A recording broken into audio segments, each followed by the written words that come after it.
Bismillahirrahmanirrahim. Assalamualaikum warahmatullahi wabarakatuh. Alhamdulillahi rabbil alamin. Alhamdulillahi wa kafa wassalatu wassalamu ala rasulillahil mustafa wa ala alihi wa sahbihi wa man wafa. Asyhadu an la ilaha illallah wahdahu la syarikalah wa asyhadu anna Muhammadan abduhu wa rasuluhu la nabiyya wa la rasula ba'dah. Allahumma salli wa sallim wa barik ala sayyidina Muhammadin wa ala alihi wa sahbihi ajma'in. Ikhwati fillah rahimakumullah. Malam hari ini kita melanjutkan kembali membaca kitab Hadil Arwah ila Biladil Afrah yang dikarang oleh Imam Ibnul Qayyim Al-Jauziyah. Ibnu Qayyim Al-Jauziyah. Bab yang kita baca pada malam hari ini adalah fi dzikri awwalil umami tukhulan fil jannati. Bab yang menjelaskan atau menyebutkan tentang umat yang pertama kali nanti akan masuk ke dalam surga. Mengenai hal ini, Rasulullah SAW dalam hadis yang diriwayatkan oleh Abu Hurairah radhiyallahu anhu qala Rasulullah sallallahu alaihi wasallam, Rasulullah sallallahu alaihi wasallam bersabda, nahnu sabiqunal awwaluna yaumal qiyamah baida annahum utul kitaba min qablina wa utinahu min ba'dihim. Nahnu sabiqunal awwalun, kita itu nanti yang duluan, yang awal-awal yaumal qiyamati, pada hari kiamat. Awal-awal dan duluan dalam bab apa?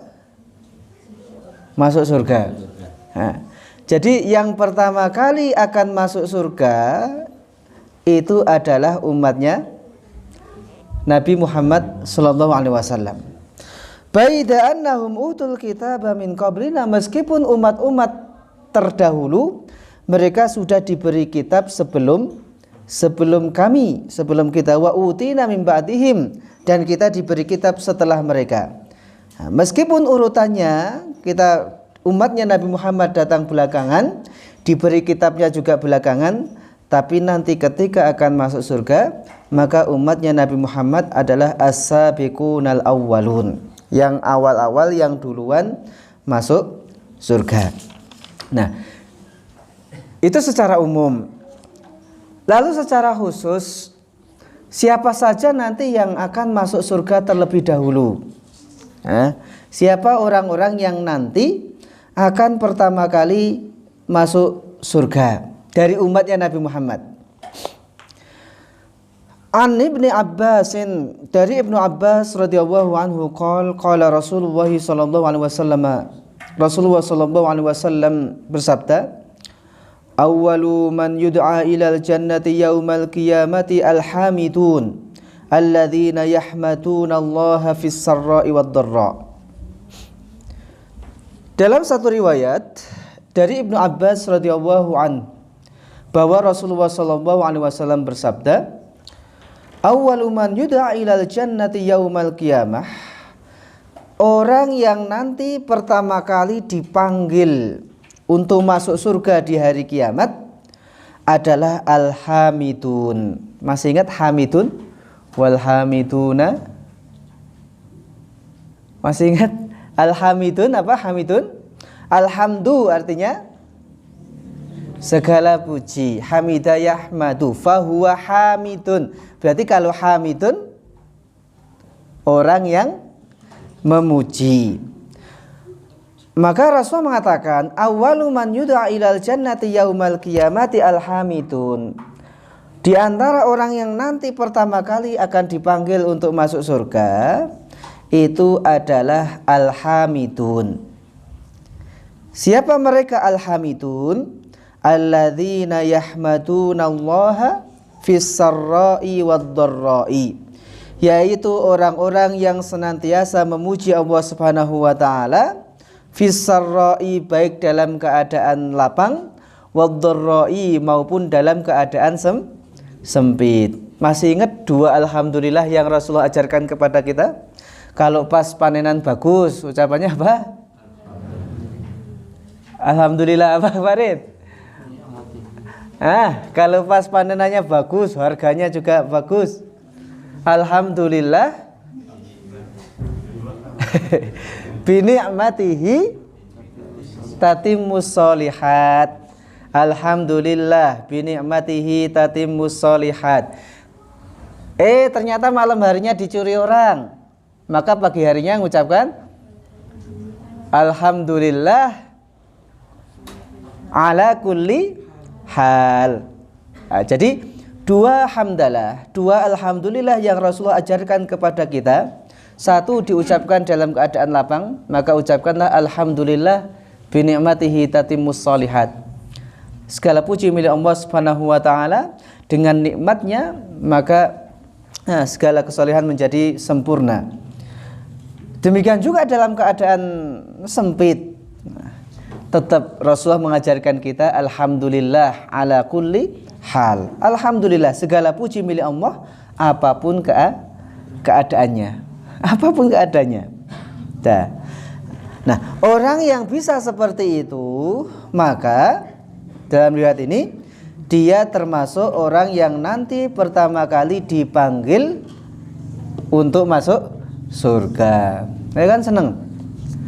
Wong kalau ada pembagian apa kita dipanggil pertama kali itu kan seneng. Oh ada apa? Ada bantuan apa? Nama kita dipanggil pertama kali, dapat pertama kali, seneng.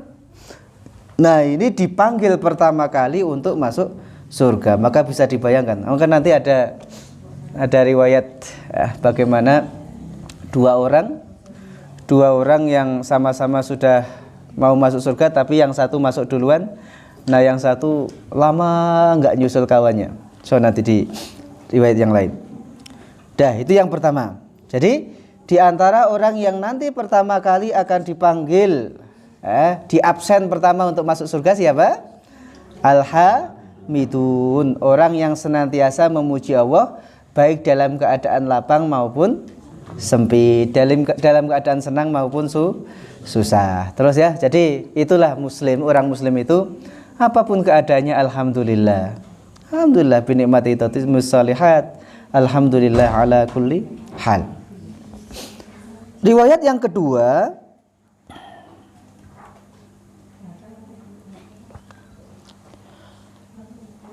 qala Imam Ahmad.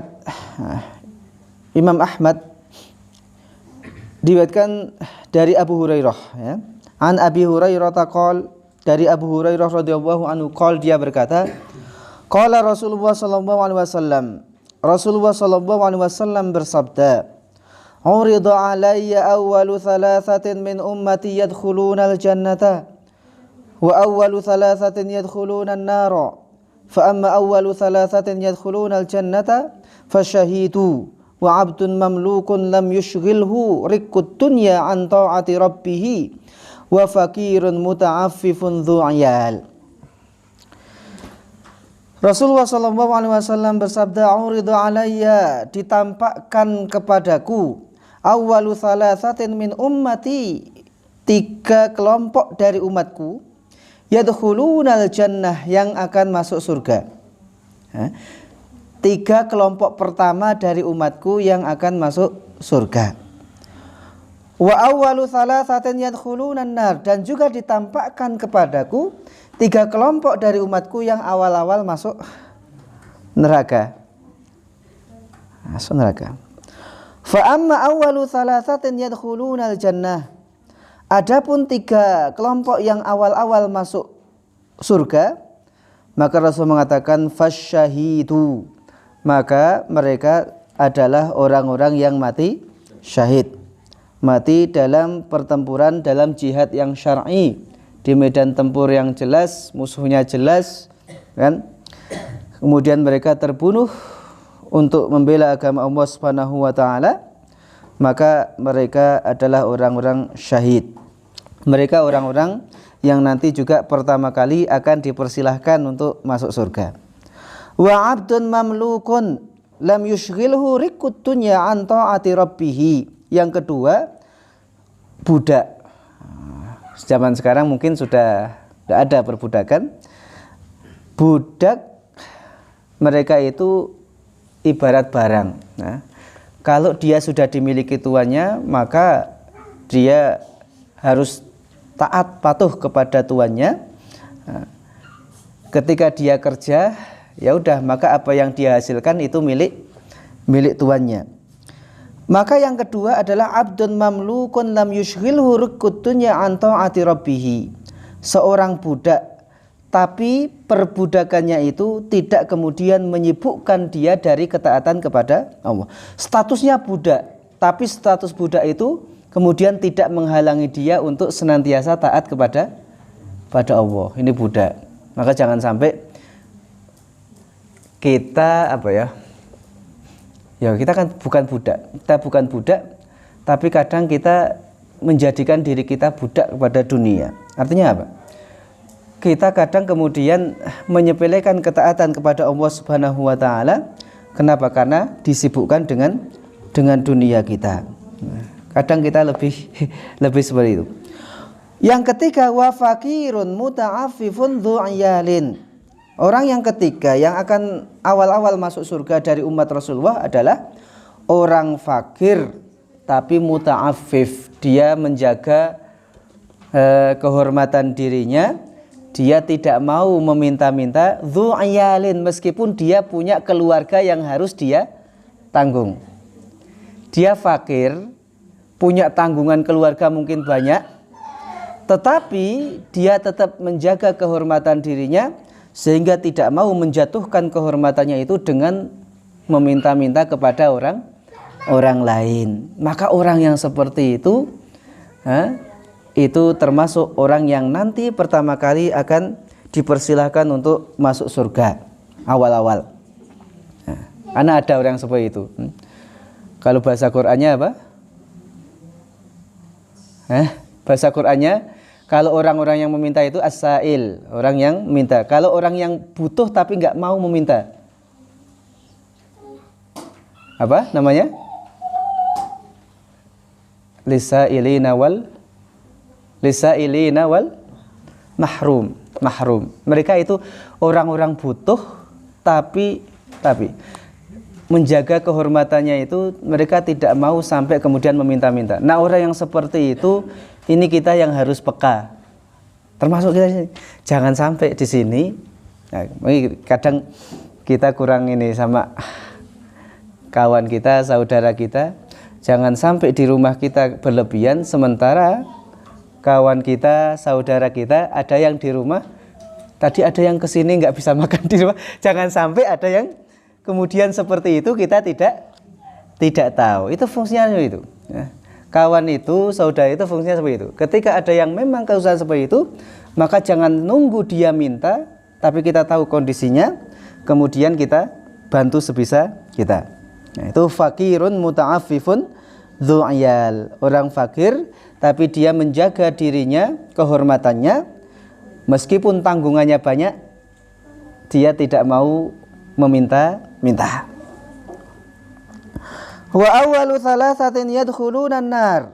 Lalu Rasul melanjutkan, dan 3 orang yang pertama kali masuk neraka dari umatku, fa amirun musallid, atau ada musallad, pemimpin. Ada yang mengartikan pemimpin yang zalim, ada yang mengartikan pemimpin yang diktator, ada yang mengartikan pemimpin yang kejam, bengis, pokoknya seperti itu.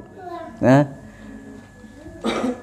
pemimpin yang dia menggunakan kekuasaannya itu untuk mendolimi orang lain. Pemimpin yang dia menggunakan kekuatannya itu untuk mengambil hak orang lain. Wa dzu sarwatin min malin la yu'addi haqqallahi min malihi. Yang kedua, yang awal-awal masuk neraka dari umatnya Rasulullah SAW, meskipun ya nanti kalau dia mendapatkan syafaat maka akan dikeluarkan dari neraka dengan izin Allah Subhanahu wa taala. Orang dzu sarwah yang punya kekayaan, dzu sarwatin min malin, punya harta yang banyak, tetapi la yu'addi haqqallahi min malihi, dia tidak mau menunaikan hak Allah dari hartanya. Maka di sebagian harta yang kita miliki itu ada hak Allah Subhanahu wa taala di situ. Ada hak-hak yang harus kita tunaikan. Ada yang wajib, ada yang sunnah. Yang wajib misalnya apa? Zakat. Apalagi? Hah? Apa? Yang wajib? Naik haji. Ya, memang kalau memang sudah menisab ya memang ya haji. Apalagi? Nafkah wajib gak? Wajib. Nah, maka dzu sarwatin min malin la yu'ati haqqallahi min malihi. Orang yang diberikan harta yang banyak oleh Allah Subhanahu wa taala, tapi dia tidak mau menunaikan kewajiban atau hak Allah Subhanahu wa taala dalam hartanya. Maka hati-hati. Kalau memang kita dititipi oleh Allah Subhanahu wa taala kelebihan harta, maka jangan sampai kita melalaikan kewajibannya, zakatnya. Macam-macam, nanti kalau emas zakat emas, kalau uang ya wis nanti zakat uang. Kalau pertanian zakat pertanian, meskipun nanti pembahasannya panjang. Perdagangan ya wis bagaimana zakat perdagangan. Itu semua dihitung. Wa fakirun fakhur. Yang ketiga adalah orang fakir fakhur, tapi dia sombong. Fakir tapi sombongnya luar biasa. Kalau fakir kaya sombong masih ada alasan untuk sombong lah. Ada alasan. Ini fakirun fakhur, sudah fakir tapi sombongnya luar biasa. Nah itu 3 orang berarti syahid, jadi orang yang mati syahid, budak tapi meskipun statusnya budak tidak menyibukkan dia, melalaikan dia dari taat kepada Tuhannya. Yang ketiga fakirun muta'affifun dzu'ayal, orang fakir tapi dia menjaga kehormatannya, tidak mau menjatuhkan kehormatannya dengan meminta-minta kepada orang lain, meskipun yang harus dia tanggung, keluarga yang harus dia tanggung itu banyak. Itu sudah 4 ya. Mana yang bisa dilakukan?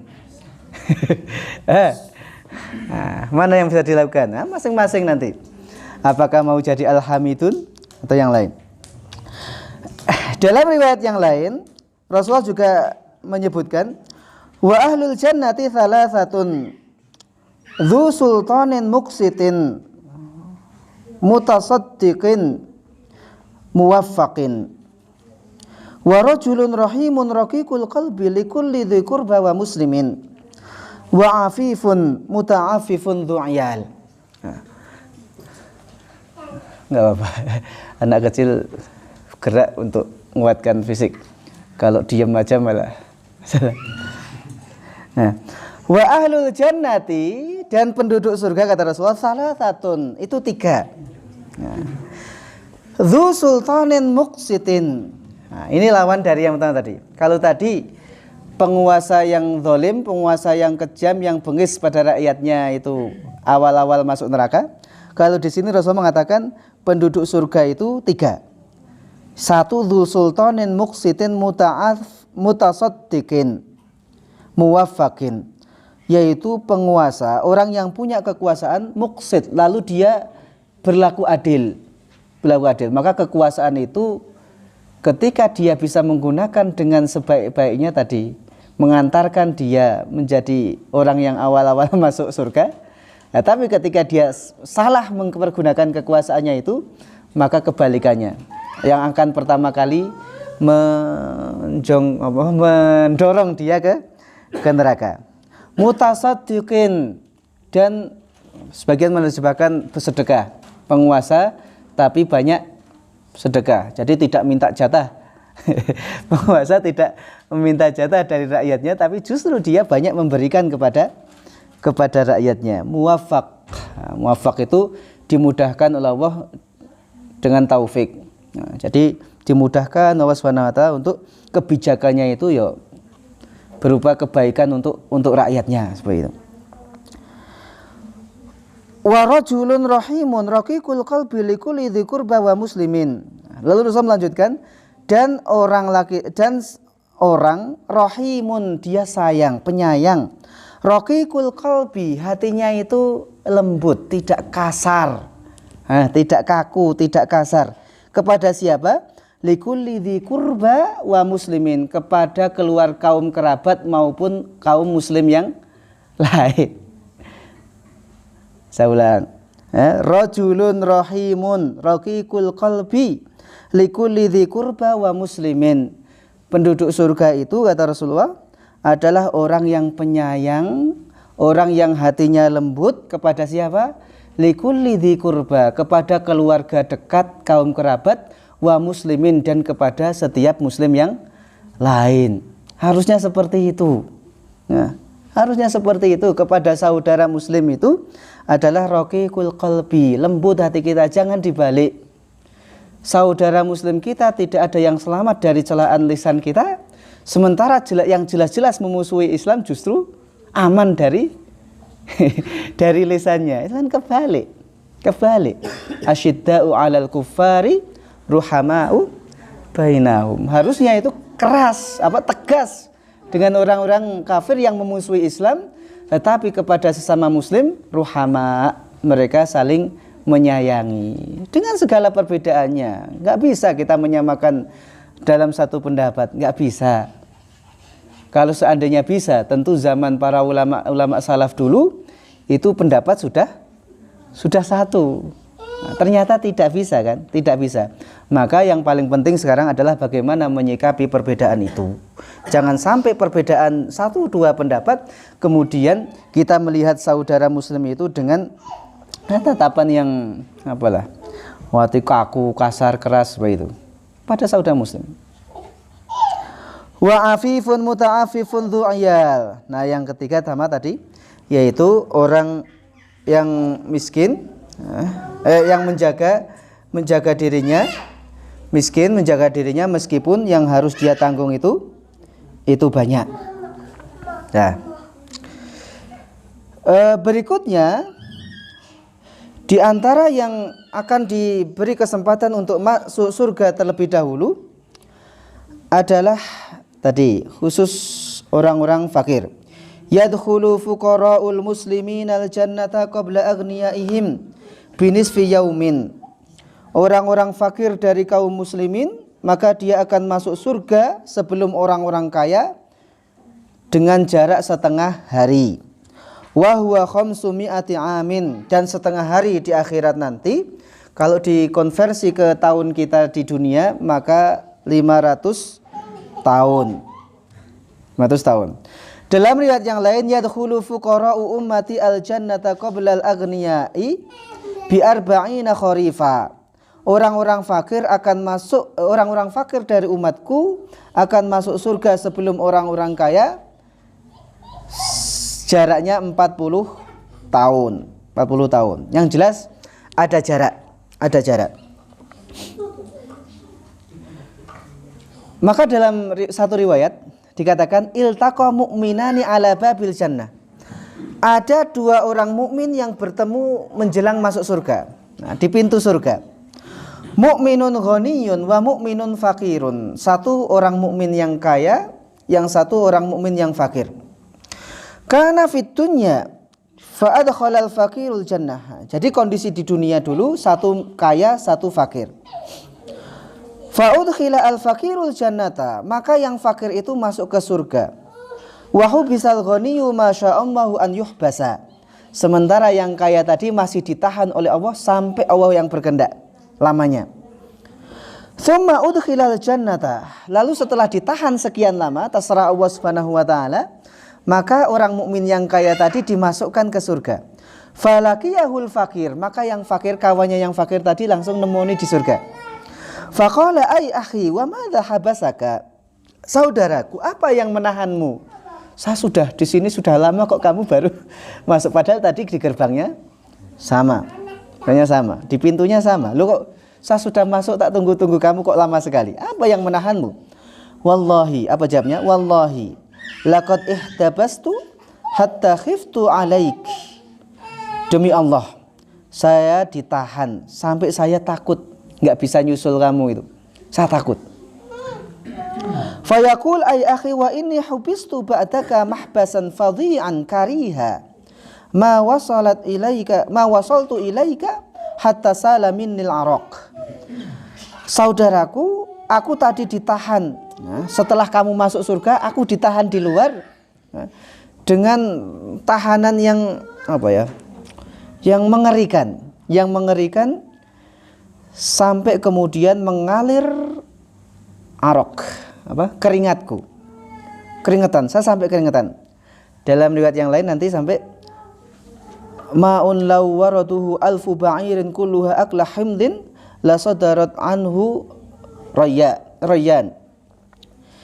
Sampai keringatnya itu kalau seandainya ada 1000 unta yang datang untuk minum, maka semuanya sampai merasa apa? Makan kenyang, kalau minum nggak haus. Iya, jadi keringatnya itu seandainya diminum nanti oleh 1000 unta, maka 1000 unta itu tidak kehausan. Berarti keringatnya kayak apa? Kenapa ditahan seperti itu? Kira-kira kenapa? Hisab hartanya. Loh iya, harta saya cuma cangkul pun ditanya. Cangkul beli dari mana? Cangkul beli dari mana? Oh, dari pasar. Uangnya dari mana? Oh, dari hasil jual kentang. Digunakan untuk nyangkul apa? Nyangkul ladangnya siapa yang dicangkul? Pernah nggak digunakan untuk nyangkul kentang orang lain? Oh, semuanya kan? Makanya itu baru cangkul.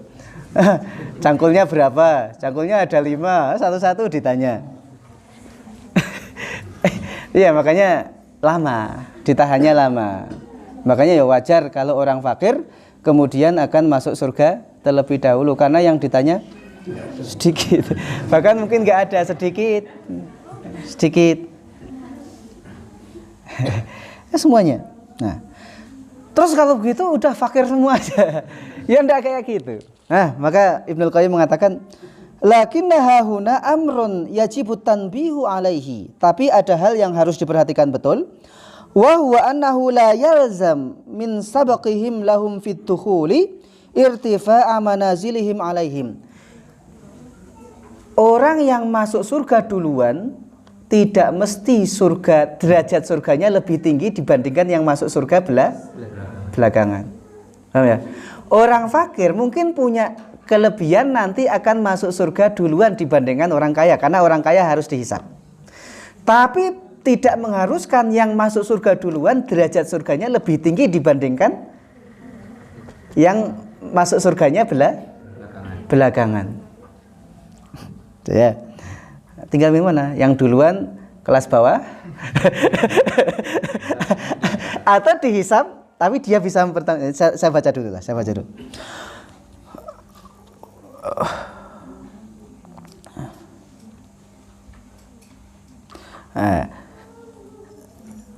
Wajib diperhatikan bahwa tidak mengharuskan orang yang pertama kali masuk surga maka surganya lebih tinggi dibandingkan orang yang masuk surga belakangan.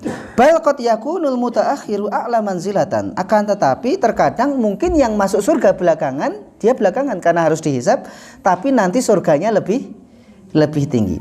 Wa in sabaqahu ghairuhu fituhul, meskipun yang lain yang fakir tadi sudah masuk surga duluan. Wa dalilu ala hadza, dalilnya apa? Anna minal ummati man yadkhulul jannata bighairi hisab. Wa huwa sab'una alfa. Bahwa mafhum sudah maklum di antara umat Rasulullah itu nanti ada yang masuk surga tanpa hisab sejumlah 70.000 orang. Meskipun nanti dalam riwayat yang lain 70.000 itu setiap 1000 kalikan 70.000 berarti 70 kali 70.000. Itu pun nanti masih ditambah salatu hasayat. tiga cakupan, tiga genggaman Allah Subhanahu wa taala. Sehingga ketika Umar mengatakan cukup bagi Allah Subhanahu wa taala dengan satu genggaman untuk menyelamatkan seluruh manusia. Ya kan? Seandainya Allah mau, maka cukup satu genggaman Allah itu menyelamatkan seluruh manusia. Ini apalagi tiga. Wa qad yakunu ba'du man yuhasabu afdal min aktsarihim. Dan bisa jadi orang yang dihisab itu lebih afdal dibandingkan orang yang dihisab. Orang yang tidak dihisab. Wal ghaniyyu idza husiba ala ghinahu fawajada qad syakara Allah ta'ala fihi wa taqarraba ilaihi bi anwa'il birri wal khairi was sadaqati wal ma'rufi kana a'la darajatan minal faqir alladzi sabaqahu fit dukhul. Orang kaya ketika dia dihisab, seluruh kekayaannya dihisab, tapi kemudian ternyata didapati dia termasuk orang yang mensyukuri nikmat Allah Subhanahu wa taala. Dia menggunakan kekayaannya itu untuk taqarrub kepada Allah, untuk mendekat kepada Allah. Segala kebaikan, sedekah, punya yang ma'ruf, semua dia gunakan. Maka kata Ibnu Qayyim, kana a'la darajatan minal fakir. Maka dia nanti surganya derajatnya lebih tinggi dibandingkan orang fakir alladzi sabaqahu fit dukhul, meskipun yang fakir tadi sudah masuk surga duluan. Kenapa? Walam yakun lahu tilkal a'mal wala siyama idza syarakahul ghaniyyu fi amalihi wa zada 'alaihi fiha wallahu la yudhi'u ajra man ahsanu amala. Karena bagaimanapun orang-orang kaya yang kemudian menggunakan kekayaannya itu, maka ada hal-hal yang tidak bisa dilakukan oleh orang-orang fakir. Dia menggunakan kekayaannya itu untuk mendekatkan diri kepada Allah Subhanahu wa taala, di mana hal itu mungkin tidak bisa dilakukan oleh orang fakir. Sehingga dan Allah tidak mungkin kemudian menyia-nyiakan amalan seseorang. Maka kata Ibnu Qayyim, bisa jadi orang kaya ketika dia dihisab dan bisa mempertanggungjawabkan hisabnya, ternyata dia mensyukuri menggunakan setiap kekayaannya itu untuk taqarrub kepada Allah Subhanahu wa taala, maka bisa jadi dia surganya di tingkat yang lebih tinggi dibandingkan orang yang pertama kali atau duluan masuk surga. Fal maziyatu maziyatan, maziyatu sabqin wa maziyatu rif'ah. Maka di sini ada dua keutamaan. Yang pertama adalah maziyatu sabqin, keutamaan keistimewaan karena dia duluan masuk surga.